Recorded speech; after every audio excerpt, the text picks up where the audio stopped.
Шүүхийн ерөнхий зөвлөлийг одоо парламент байгуулна. Парламентын мэдэлд очсон. Ерөнхий хуучин байгуулдаг гэсэн бол тэгээ парламентаас байгуулсан шүүхийн ерөнхий зөвлөл ямар хүнийг шүүгч болох уу гэдгээ тэнцэнэ хэлэлцээд ерөнхийлөгч рүү оруулж ирдэг. Ерөнхийлөгчд ямар ч тэрнийг ганц удаа л буцаар өөр эрх мэдэл байхгүй.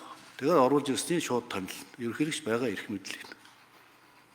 Тэгээ ийм л ерөнхийлөгч байгаа шүү дээ. Өнөөдөр одоо төрийн тэргүүн хэн нэгэн хүнийг дарамтлаад засаг төрөө дарамтлаад байх тийм боломж ч байхгүй. Надад ганцхан юм л байд. Энэ бол ард түмний одоо өгсөн итгэл найдвар л байгаа. Ерөнхийлөгчийн одоо хүч чадал бол зөвхөн ард түмний сонгосон сонголт үлдсэн баг. Тийм учраас би албан ёсоор нэг зүйл хэлье. Би өнгөрсөн жилийн одоо 2024 оны 11 сарын 26-ны өдөр үе үндсэн хууль, шинэ үндсэн хууль, анх дахь үндсэн хууль батлагдсны 100 жилийн ойгоор үндсэн хуульд өөрчлөлт оруулахгүй намайг ерөнхийлөгчөөр ажиллаж явах гэсэн албан ёсныхаа үгийг одоо хэлсэн шүү дээ. Сая би одоо өөрийнхөө нэрийн хуудсан дээрээс энийг алгажуулж тавьсан. Манай ард түмний сонгосон сонголт бол парламентын засаглал.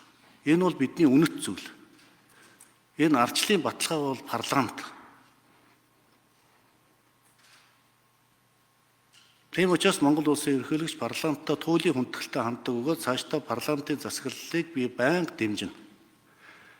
Намайг ерөнхийлөгчөөр ажиллаж явах энэ хугацаанд Монгол улсын үндсэн хуульд ямар нэгэн өөрчлөлт орохгүй гэдгийг би албан ёсоор та бүхэнд хэлье.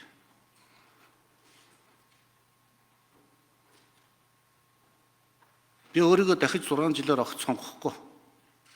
Тийм дабл стандарт байж болохгүй. Би энийг урд нь танд хэлжсэн шүү дээ. Энэ засгийн газрын кабинетийн гишүүд ч гэсэн би хэлжсэн. Одоо энэ одонтой сууж байна. Тийм ээ?